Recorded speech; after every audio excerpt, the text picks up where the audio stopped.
آج کے نوجوان کو اپنی زندگی کو لے کے کیسے محاسبہ کرنا چاہیے؟ دیکھیں، ہر انسان کو محاسبہ کرنا چاہیے۔ انسان دنیا میں کسی بھی سٹیج پہ ہے اس کو محاسبہ کرنا چاہیے، اور محاسبہ ایک ایسی چیز ہے جو انسان کو بہتری کی طرف لے کے آتی ہے۔ بالکل، خاص طور پہ نوجوانوں کو۔ جی بالکل، خاص طور پہ نوجوانوں کو محاسبہ کرنا چاہیے، اور میں سمجھتا ہوں کہ بوڑھوں کو نوجوانوں سے بھی زیادہ محاسبہ کرنا چاہیے، اس وجہ سے کہ بڑھاپے کے بعد تو پھر موت ہی ہے۔ بالکل، جوانی کے بعد تو ابھی بڑھاپا ہے، یعنی امید ہے کہ شاید وہ بڑھاپے تک پہنچ جائے، لیکن بڑھاپے کے بعد تو کچھ نہیں ہے سوائے موت کے۔ تو نوجوانوں کو بھی اپنا محاسبہ کرنا چاہیے، اور جو بوڑھے ہیں ان کو بھی اپنا محاسبہ کرنا چاہیے۔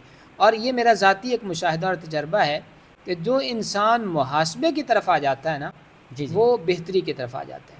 کیا اور روزانہ کی بنیاد پہ اگر انسان محاسبہ شروع کر لے تو انسان اللہ رب العزت کی اطاعت کی طرف بہت آگے بڑھ جاتا ہے۔ مثال کے طور پہ میں ایک چھوٹی سی مثال دیتا ہوں، یہ میرا ذاتی ایک تجربہ ہے کہ انسان سونے سے پہلے اپنے جو ہے نا وہ سارے گزرے ہوئے دن کا محاسبہ کر لے۔ انسان فجر کی نماز سے شروع ہو جائے اور سونے تک آ جائے۔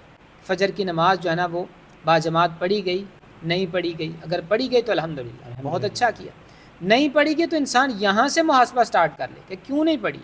فجر کی نماز کا بہت زیادہ اجر ہے، اور انشاءاللہ اگر آج نہیں پڑھی گی تو کل میں فجر کی نماز باجماعت پڑھوں گا۔ تو ایسے پورے دن کا محاسبہ کرتا چلا جائے، سارے دن میں کسی انسان کے ساتھ خیرخواہی کی ہے یا نہیں کی، کسی کے ساتھ نیکی کی ہے تو انسان کو دلی طور پہ خوشی ملتی ہے۔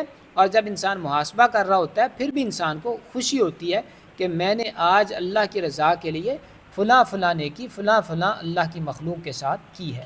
اور اگر نہیں کی تو انسان محاسبہ کرے کہ آج سارا دن گزر گیا اور میں نے اللہ تعالیٰ کی مخلوق میں سے کسی کے ساتھ کوئی بھلائی، کوئی نیکی، خیرخواہی، کسی کو کھانا پانی، پیسوں کی ضرورت ہو یا کسی طرح کی مدد کی ضرورت ہو تو میں نے کی ہے یا نہیں کی۔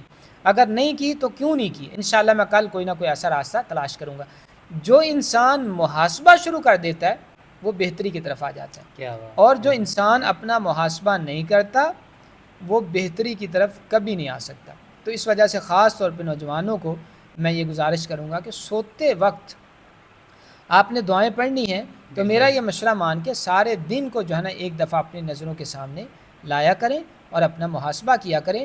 جو غلط چیزیں ہیں ان کو ایسا ایسا نکالتے جائیں، اور جو صحیح اللہ تعالیٰ کی اطاعت و فرما برداری والی چیزیں ہیں ان کو اپنی زندگی میں شامل کرتے جائیں۔ میرے چینل کو سبسکرائب کریں، بیل آئیکن بٹن کو پریس کریں، میری ہر نئی سے نئی ویڈیو سے آگاہ رہیں۔ یہ صرف آغاز ہے، اصل سفر تو ابھی باقی ہے۔